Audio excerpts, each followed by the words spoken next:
Hello friends, welcome to my YouTube channel. आज शुरू करेंगे एक्सरसाइज 13.1 से question number 5। A hemispherical depression is cut out from one face of a cubical wooden block such that the diameter l of the hemisphere is equal to the edge of the cube. Determine the surface area of the remaining solid.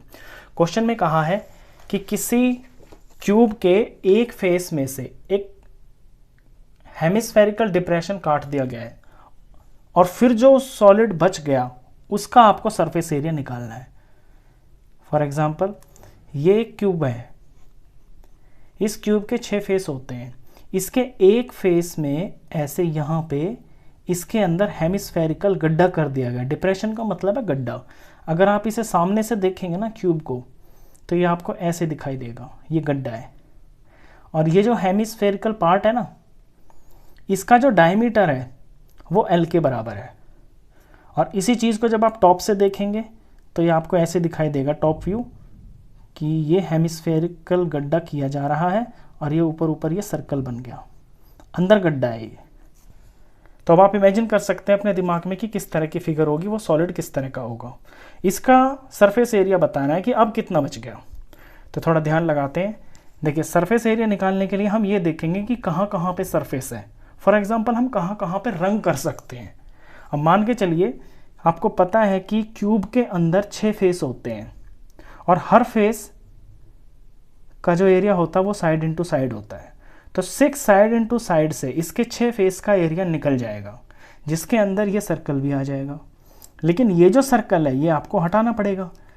छठा जो face है ना, ये वाला, इसमें ये circle है, circle तो काट दिया है, ऊपर से गड्ढा कर दिया, तो ऊपर वाला ये हिस्सा तो हट जाएगा। तो इसमें से माइनस कर देंगे हम एरिया ऑफ सर्कल। तो अब ये जो चीज़ है ना, इससे क्यूब का पार्ट आ जाएगा। अब है गड्ढे की बात, ये जो डिप्रेशन किया गया है हेमिस्फेरिकल। तो जो हेमिस्फेयर है वो इस तरह का होता है। इसके 2 फेस होते हैं, जिसमें से ये वाला फेस तो ऊपर से बिल्कुल खाली है और ये जो गोल गोल पार्ट है ये अंदर, इसके अंदर गड्ढा है। तो इसका सिर्फ कर्व सरफेस एरिया लगेगा, जो कि होता है 2πr²। तो इन 3 चीज़ों से हमें सॉलिड का टोटल सरफेस एरिया पता चल जाएगा। चलिए पहले लैंग्वेज में लिखते हैं इसको। Surface area of remaining solid, ये पूछा क्वेश्चन में, तो लैंग्वेज में यही लिखेंगे, surface area of remaining solid. ये हो जाएगा सबसे पहले ये 6 फेसेस, क्यूब के 6 फेसेस, यानी total surface area of cube. फिर इसमें से माइनस करेंगे ये सर्कल जो ऊपर से काट दिया गया है, क्यूब का जो फेस है ये सर्कल पार्ट कट गया, एरिया ऑफ सर्कल। फिर इसमें ऐड कर देंगे curved surface area of hemisphere, CSA of hemisphere. तो सबसे पहले इस तरह से लैंग्वेज में कर लेते हैं अपने सवाल को कि क्या इसमें जोड़ना है, क्या इसमें माइनस करना है। इसके बाद सेकंड स्टेप में इनके फॉर्मूले लिखते हैं। Total surface area of cube होता है 6 into side, area of circle होता है πr², और curved surface area of hemisphere होता है 2πr²। यहां मैंने r दोनों सेम लिए हैं। क्यों? क्योंकि ये जो सर्कल है और ये जो हेमिस्फेयर है ये एक ही रेडियस से बने हैं, इनका रेडियस सेम है। वो क्या है वो भी पता चलेगा आपको। देखिए, 6 साइड इंटू साइड, ये क्यूब की साइड की बात चल रही है और क्वेश्चन में एग्जैक्ट डायरेक्टली नहीं दे रखा है कि क्यूब की जो साइड है वो कितनी है, लेकिन हमें पता चल सकता है। हमें ये दे रखा है कि जो हेमिस्फेयर है ना, उसका डायमीटर एल के बराबर है, और ये जो डायमीटर है ये इसकी क्यूब की साइड के बराबर ही तो है, क्योंकि यही तो गड्ढा किया गया है।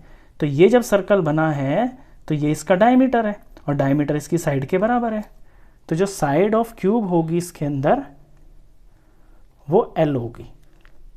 तो 6 इंटू L माइनस पाई की वैल्यू इस क्वेश्चन में आपको नहीं भरनी है, क्योंकि क्वेश्चन के अंदर ना कोई यूनिट दे रखी है, कुछ नहीं दे रखा, तो आप पाई को भी मत सॉल्व कीजिए।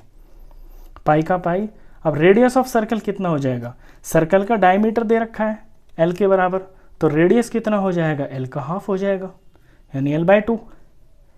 तो L/2 और इसका हाफ, इसका स्क्वायर, प्लस 2πr² यानी 2 पाई का पाई आर की जगह पे l/2 और इसका स्क्वायर।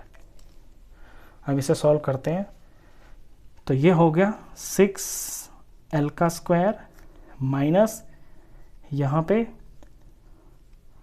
ये पाई और l स्क्वायर और 2 का स्क्वायर हो गया 4 प्लस यहाँ पे 2 पाई l का स्क्वायर हो गया l स्क्वायर और ये हो गया नीचे 4। नेक्स्ट स्टेप में 6l स्क्वायर, यहाँ पे थोड़ा ध्यान दीजिए आप कि पाई l स्क्वायर 4 और पाई l स्क्वायर 4 ये दोनों सेम टर्म है, बस यहाँ पे ये 2 बार है, ये 2 लिखा हुआ और यहाँ पे ये -1 बार है, यानी कोफिशिएंट सॉल्व हो जाएगा इसका, 2 में से 1 माइनस हो जाएगा तो 1 बचेगा और 1 के साथ में ये सारा लग जाएगा पाई l स्क्वायर बाई 4। तो ये बन गया प्लस 1 लिखने की ज़रूरत नहीं होती है, पाई l स्क्वायर बाई 4। अब इसे सॉल्व करेंगे जैसे कि आप ये करते हो, इस तरह से सवाल को करते हो 3 नंबर में, तो 4 2s are 8 और 8 में 3 जोड़ा तो 11 बाई 4 ऐसे हो जाता है ना। सेम टू सेम यहाँ भी करना है, इसको इससे मल्टीप्लाई करेंगे, 6 4s are 24 l का स्क्वायर प्लस यहाँ जो नंबर है वो इसमें जुड़ जाएगा और ये है पाई l स्क्वायर, नीचे जो सेम होता है यहाँ पे वो यहाँ पे होता है, तो ये हो गया 4। अब ऊपर देखिए कुछ कॉमन आ रहा है, ऊपर पर मुझे l स्क्वायर कॉमन दिखाई दे रहा, तो l स्क्वायर मैं बाहर ले लूँगा और फर्स्ट टर्म में से बच गया मेरा 24 और सेकंड में से बच गया पाई और नीचे 4 है तो 4 मैं यहाँ लगा सकता हूँ, ये सबके नीचे है। बस ये आपका आंसर है, इसमें कोई यूनिट वगैरह तो दे नहीं रखी, तो यूनिट आपको लिखनी भी नहीं है, तो यही इसका फाइनल आंसर है। ये जो क्वेश्चन है आपके एग्जैक्टली क्वेश्चन 4 की तरह है। क्वेश्चन 4 में जो हेमिस्फेयर है वो ऊपर बनाया गया था, इसके अंदर जो हेमिस्फेयर है वो अंदर बनाया गया है। फॉर्मूला बाकी सारी जो डिटेल है सारा सॉल्यूशन बिल्कुल सेम टू सेम उसी तरह का है। तो आई होप आपको क्वेश्चन अच्छे से समझ में आया होगा। तो इस वीडियो में बस इतना ही, नेक्स्ट क्वेश्चंस के लिए मिलते हैं फिर नेक्स्ट वीडियो में, तब तक के लिए गुड बाय।